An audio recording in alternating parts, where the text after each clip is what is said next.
আসসালামু আলাইকুম। সকলকে আমন্ত্রণ আনন্দ টিভি সংবাদে আপনাদের সঙ্গে আছি আমি মোস্তফা কামাল তোহা।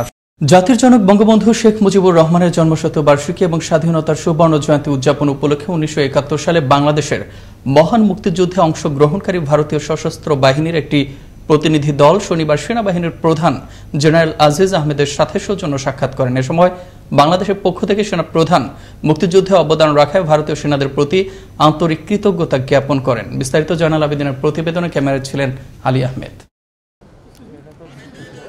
সেনাপ্রধান আজিজ আহমেদের সাথে দেখা করেছেন 1971 সালে মুক্তিযুদ্ধে অংশগ্রহণকারী ভারতীয় সশস্ত্র বাহিনীর একটি প্রতিনিধি দল।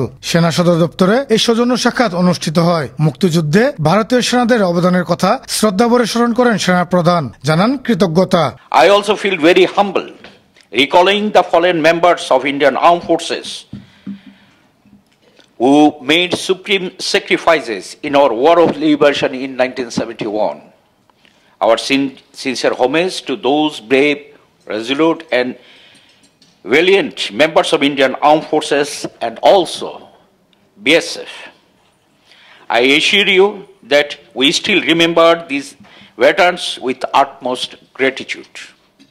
Esteemed veterans, we are extremely grateful and indebted as you fought shoulder to shoulder on the same battlefield with our people and army in 1971.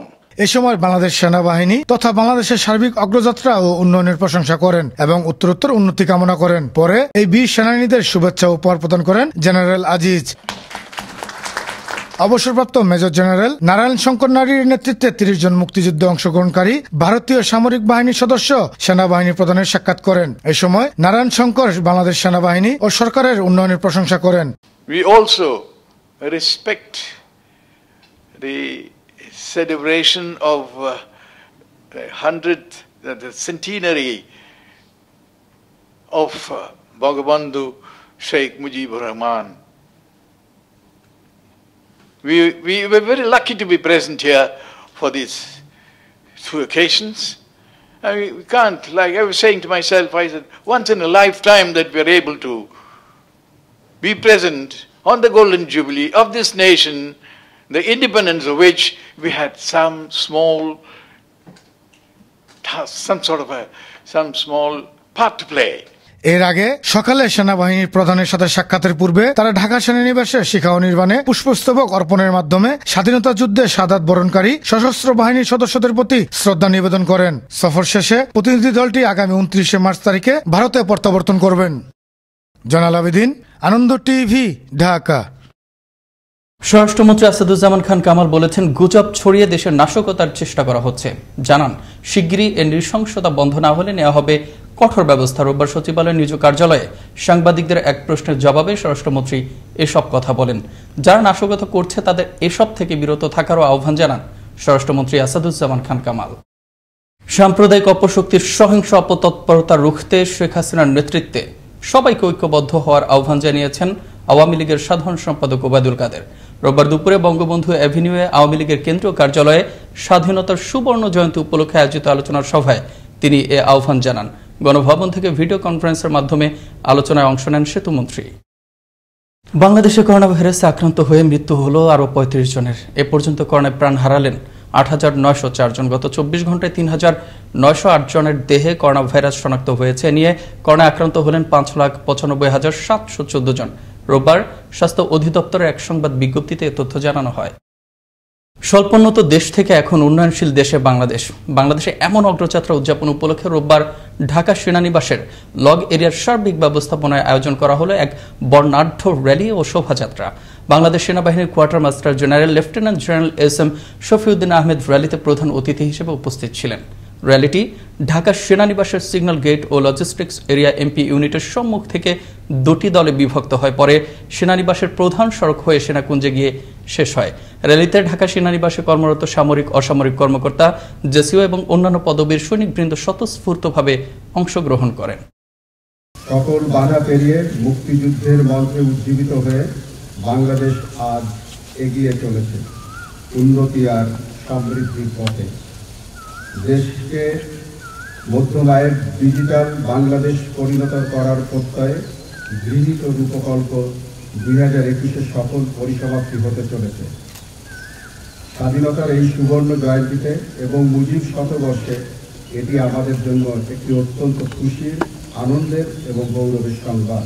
রোববার সকাল থেকে মানিকগঞ্জের বিভিন্ন জনবহুল স্থানে করোনা ভাইরাসের সংক্রমণ বৃদ্ধি মোকাবেলায় জনসচেতনতামূলক কার্যক্রম ও ভ্রাম্যমাণ আদালত পরিচালনা করা হয়।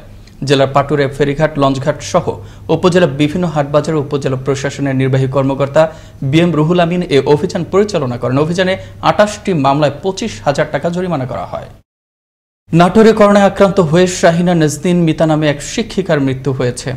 শুক্রবার মধ্যরাতে রাজশাহী মেডিকেল কলেজ হাসপাতালে নেয়ার পথে মৃত্যু হয় তার। সিভিল সার্জন কাজী মিজানুর রহমান জানান, গত 25শে মার্চ শহরের লালবাজার এলাকার ইংলিশ মিডিয়াম স্কুলের অধ্যক্ষ শাহিনা নাজনীন মিতার করোনা পজিটিভ ধরা পড়ে। এই অবস্থায় তাকে সদর হাসপাতালে ভর্তি করা হয়, সেখানেই তার মৃত্যু হয়। রাজশাহী ট্রাক টার্মিনালের ভেতর দাঁড়িয়ে থাকা দুটি বিআরটিসি বাসে আগুন দিয়েছে দুর্বৃত্তরা। পরে ফায়ার সার্ভিসের কর্মীরা ও পুলিশ সদস্যরা এসে আগুন নিয়ন্ত্রণে আনে। রাজশাহী ফায়ার সার্ভিসের উপপরিচালক আব্দুর রব বলেন, খবর পেয়ে ফায়ার সার্ভিসের সদস্যরা গিয়ে আগুন নিয়ন্ত্রণে আনে। পুলিশ জানায়, রোববার সকাল 6:30টার দিকে টার্মিনালের ভেতর পার্কিংয়ে রাখা দুটি বাসের মধ্যে একটিতে আগুন দেয় দুর্বৃত্তরা।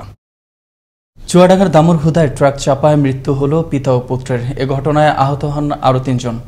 রোববার সকাল 7:30টার দিকে দামুরহুদা উপজেলার বরপুল নামক স্থানে এ দুর্ঘটনা ঘটে। দামুরহুদা থানার ভারপ্রাপ্ত কর্মকর্তা জানান, সকালে বরপুল নামক স্থানে একটি ট্রাক নসিমনকে চাপা দিলে ঘটনাস্থলেই আজম নামের একজনের মৃত্যু হয়। এ ঘটনায় আরও 3 জন আহত হন। উদ্ধার করে হাসপাতালে নেওয়ার পথে আজমের বাবারও মৃত্যু হয়। রোহিঙ্গাদের জন্ম নিবন্ধন ও পাসপোর্ট পেতে সহযোগিতা ও রোহিঙ্গা ভোটার করার দায়ে কক্সবাজার পৌরসভার বর্তমান এবং সাবেক 3 কাউন্সিলর সহ 4 জনকে গ্রেফতার করল দুর্নীতি দমন কমিশন। রোববার সকালে পৃথক অভিযানে কক্সবাজার শহরের নিজ নিজ বাসা থেকে তাদের আটক করে দুদক টিম। রোববার দুপুর 12টার দিকে গ্রেফতার 4 জনকেই কক্সবাজার স্পেশাল জজ আদালতে সোপর্দ করলে তাদের জেল হাজতে পাঠানোর নির্দেশ দেয় আদালত। বাংলাদেশ আনসার বাহিনীর অতিরিক্ত মহাপরিচালক শামসুল আলম বলেছেন, সারা দেশে আইন শৃঙ্খলা রক্ষা ও সন্ত্রাস দমন, মৌলবাদ ও মাদক নিয়ন্ত্রণে বাংলাদেশ আনসার সদস্যরা সক্রিয়ভাবে দায়িত্ব পালন করছে। রোববার সকালে গাজীপুরের শফিপুর আনসার ও ভিটিপি একাডেমিতে নবনিয়োগপ্রাপ্ত ব্রাস ও পাইপ ব্যান্ড মৌলিক প্রশিক্ষণের 2য় ধাপ সমাপনী কুচকাওয়াজ অনুষ্ঠানে একথা বলেন। গোপালগঞ্জের কোটালীপাড়ায় সনাতন ধর্মাবলম্বীদের অন্যতম ধর্মীয় উৎসব দোলযাত্রা অনুষ্ঠিত হয়েছে। রোববার করোনা মহামারীর মধ্যে যথাযথ স্বাস্থ্যবিধি মেনে এবং ধর্মীয় রীতিনীতি অনুযায়ী এ উৎসব উদযাপন হয়। এ উপলক্ষে কোটালীপাড়া উপজেলার বিভিন্ন মন্দিরে পূজা, প্রসাদ বিতরণ সহ বিভিন্ন ধর্মীয় অনুষ্ঠানের আয়োজন করে হিন্দু ধর্মাবলম্বীরা। চাঁপাইনবাবগঞ্জে আদালতের নির্দেশে বিপুল পরিমাণ মাদকদ্রব্য ধ্বংস করা হয়েছে। শনিবার বিকেলে আদালত এলাকায় senior judicial magistrate Humayun Kabir ও জুডিশিয়াল ম্যাজিস্ট্রেট মাইনুল ইসলামের উপস্থিতিতে এসব ধ্বংস করা হয়। চাঁপাইনবাবগঞ্জ কোর্ট পুলিশ পরিদর্শক দিনে ইলাহি জানান, আইনশৃঙ্খলা বাহিনীর সদস্যরা এসব মাদকদ্রব্য বিভিন্ন সময়ে মামলার আলামত হিসেবে জব্দ করে। ধ্বংসকৃত মাদকের মধ্যে রয়েছে 4 কেজি 402 গ্রাম হেরোইন, 5761 বোতল ফেন্সিডিল, 18 কেজি 397 গ্রাম ও 169 পুরিয়া গাঁজা সহ অন্যান্য মাদকদ্রব্য। নড়াইলে 600 পিস ইয়াবা সহ 2 মাদক কারবারিকে আটক করেছে নড়াইল ডিবি পুলিশ। শনিবার রাতে নড়াইল পৌরসভার ঘোড়াখালী এলাকা থেকে লিটন ও নয়ন নামে 2 মাদক কারবারিকে আটক করা হয়। ডিবি পুলিশ জানায়, গোপন সংবাদের ভিত্তিতে অতিরিক্ত পুলিশ সুপার তানজিলা সিদ্দিকার নেতৃত্বে ডিবি পুলিশের একটি চৌকস দল নড়াইল মাগুরা সড়কের ঘোড়াখালী ব্রিজের নিকট অবস্থান নেয়। সেখানে পরিচালিত তল্লাশির এক পর্যায়ে 2 পথচারী লিটন ও নয়নের দেহ তল্লাশিকালে 2 জনের কাছ থেকেই মোট 600 পিস ইয়াবা উদ্ধার করা হয়।